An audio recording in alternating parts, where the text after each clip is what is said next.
Hey friendo, Steve here. Welcome back to the channel. So, what's been going on with you guys lately? I'm here to do the Clash at the Castle recap.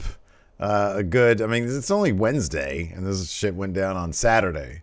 But the thing is, the AEW world has been so consumed by the CM Punk drama that it feels weird to do a recap on a WWE show that like nobody's talking about right now, even though it was actually a really, really fun show where a lot of cool stuff happened. And I'll be honest with you, if it wasn't for CM Punk's media scrum breakdown, there's a good chance that people would be having an honest debate about, hey, which show really did better. On one hand, you had that terrific Sheamus versus Gunther match for what my money is, like, you know, match of the year, quality stuff. And then All Out had, the return of MJF. It had CM Punk winning that title back, and it had a really terrific match between the Acclaimed and Swerve in Our Glory. So I feel like there'd be like kind of an interesting back and forth on, who put on a better show? WWE's was shorter. All Out's was kind of bloated. In that universe where CM Punk elected maybe to like take a shower and chill out a little bit before he did the media scrum, maybe that's what we'd be talking about. But now what we're talking about these days is CM Punk is probably about to be fired within a couple hours now from when I'm filming this. Tomorrow I'm planning on doing, because we're going to know one way or the other whether Punk is going to stay with the company or not, I'm going to do a breakdown of everything that's happened in the CM Punk's time in AEW. I don't know why I just call them the CM Punks. Anyways, figured in the meantime, I know this video is going to do dick for views because everybody wants to talk about CM Punk right now, but there might be some WWE fans out there who are like, hey, Steve, I want to know your thoughts on Clash of the Castle. Do you like Clash of the Castle? How was Clash of the Castle? I thought it was a fun show. I thought it was a great case to be made for 3.5-hour shows, with no commercials. I mean, Raw is 3 hours, but come on, it's like actually 2 hours and 30 minutes or something when you factor in commercials.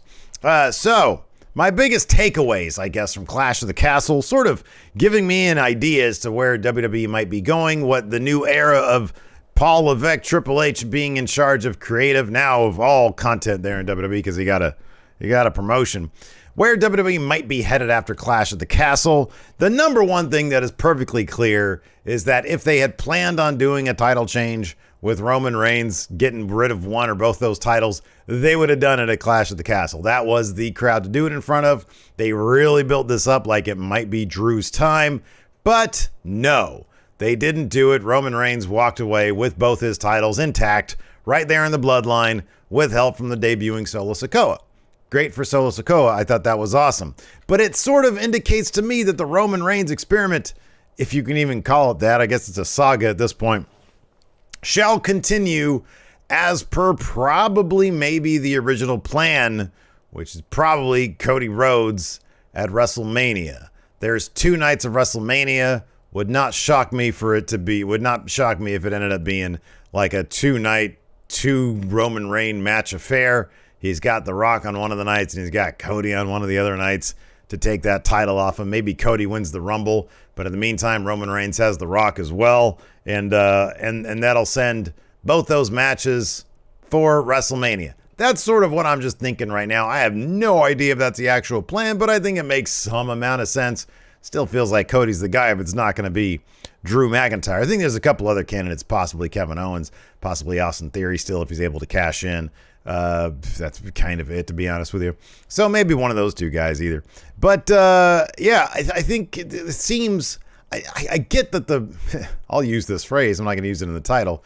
The real reason why they didn't do this title change, nor do I think they're going to do a title change, is because Triple H's era is still really new.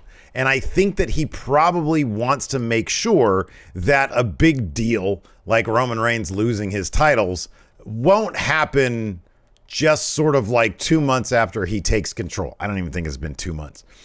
And that's why I figure they're going to have Roman keep his title, show USA and Fox and the shareholders that this is a steady ship. We're not making any big moves in terms of the main attraction, Roman Reigns, dropping his titles, because right now that is a big deal in WWE. He's the face of the company. He's got the titles.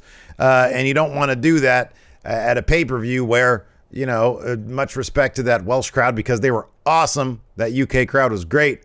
But, they're in a completely different time zone than most big shows here in the WWE, most premium live events, if you will. So the Roman Reigns experiment, the Roman Reigns saga will continue probably to WrestleMania, after which time it wouldn't shock me if we saw a draft then. I kind of feel like they should do a draft after Survivor Series. Maybe you can break up the titles at that point.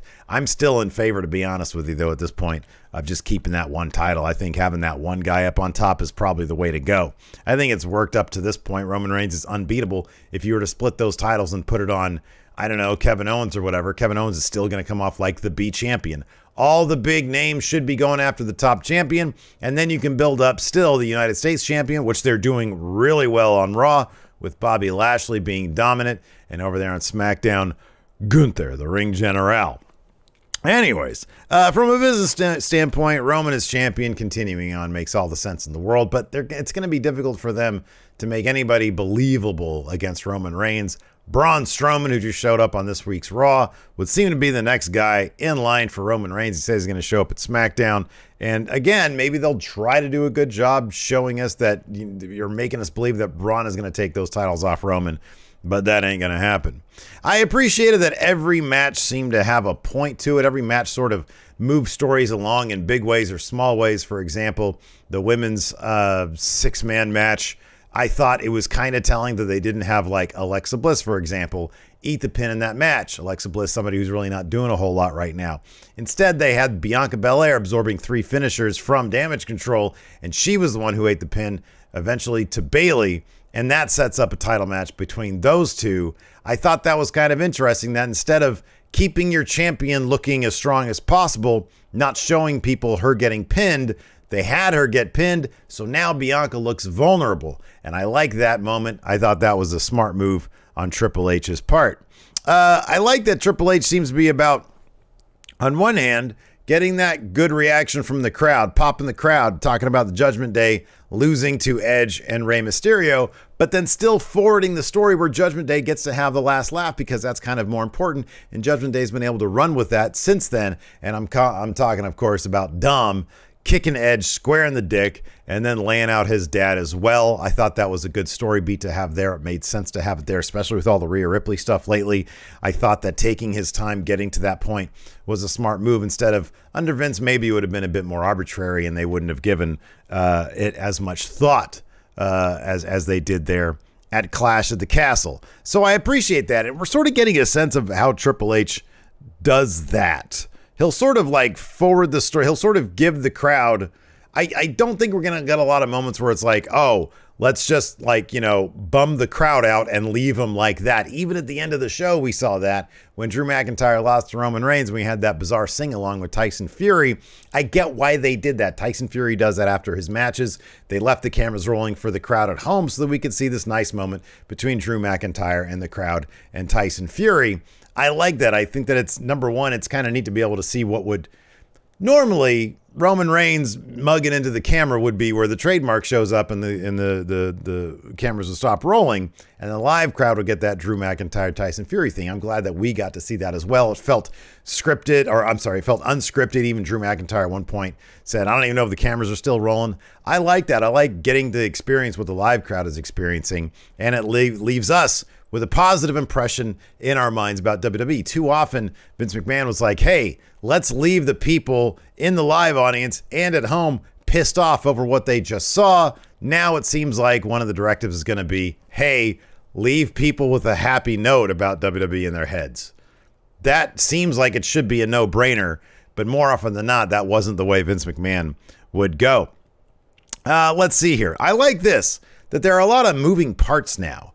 In a very short amount of time, not only in the main event scene where he set up all these names like Kevin Owens, like Austin Theory, like Drew McIntyre, now Braun Strowman, but also within the bloodline itself with Solo Sikoa. One of the most interesting storylines going right now is Roman Reigns and Sami Zayn. So now with Sami Zayn and the Usos having been laid out or can't travel, whatever the situation is, they weren't there at Clash at the Castle. You have Solo Sikoa step it up. How is that going to play out on TV? How is his presence now going to play out on TV? Are the Usos going to be happy that they're half brothers there? Are they going to be not happy that he's there? Sami Zayn obviously is going to be trying to endear himself to Solo Sikoa, who is family. Sammy's not, and he's been trying his damnedest to get in the bloodline. I thought it's a lot of good stuff, but it seems like Triple H is going to have, and that's just for the men's stuff. There's a lot of that same kind of thing going on with the women's division as well, where there's a lot of moving parts. And I like that. You got to keep a lot of stuff going because it keeps things unpredictable. But down the line, it all pays off when you're paying off these stories. It seems also like the 3.5 hour pay-per-view format is here to stay. I mentioned this earlier in the show. I love this format. I love getting just a good 3.5 hour chunk of wrestling. No commercials except for maybe those little WWE commercials they do. Sometimes Peacock does commercials, but if you plunk down that extra $5, you don't have to deal with that. But I like that. It's got a lot of people in my orbit had said the same thing. This sort of felt like a main roster takeover. I'm down with that. I love that. I think that's great. Main roster takeover. I'm here for it. The 3.5 hour pay-per-view format is one of the few things that survived the pandemic era, because when we went to pandemic, that's when they started bringing those pay-per-views down in length. And it seems like everybody at WWE seems to like that. Triple H seems to like it as well. Of course, he was doing that with takeovers anyways. Also, you all seem to like the show, which was awesome. I just like when people like wrestling. Let's see here. I got a community here. Look at this. 84% of the friendos here at WrestleJuice enjoyed Clash at the Castle. Only 16% of you voted nay. I didn't even offer an option for a little bit of both, yay and nay. I think the main sentiment that I saw here was loved the show, didn't love the ending. A lot of people did not appreciate the ending of Solo Sikoa showing up and helping Roman Reigns, and then Tyson Fury singing. And I get that. I understand why you would not be happy with that. It seemed like the perfect place for Drew McIntyre to get that title. I was advocating for that as well. I would have loved to have seen it. I understand the idea of not doing it, though. It does make some sense. It seems like the bigger payoff would be a WrestleMania situation with Cody winning the Rumble and then winning that title at Mania, which at this point, it seems like it's the way to go. I mentioned this earlier as well. Sheamus versus Gunther, one of my personal matches of the year, might actually top my list at this point. I thought it was so much fun. It gave me the most entertainment value. Seeing those guys just absolutely beat the living shit out of each other, I thought that was great. Yeah, I mean, a couple of you here, Alan Bones Jones says, felt like a main roster stadium takeover in the best way possible. C. Teven says, I would have preferred Tyson staying out of the ring at the end so Drew could have had his moment with the crowd.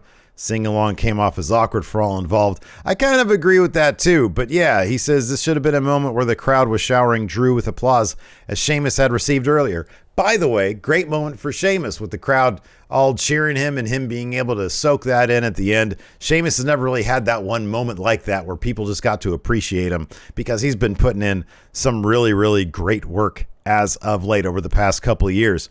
So yeah, I mean, everybody seemed to really, really love the show except for the end and except for the Roman Reigns stuff.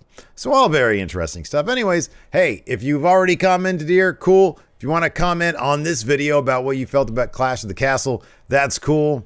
I don't know if anybody's even watched this video because I don't know, we might be hours away from CM Punk no longer being an AEW, and that's kind of a big deal. Or, I mean, apparently he's supposed to get surgery or something. Tomorrow I'm going to have the entire lowdown on everything CM Punk.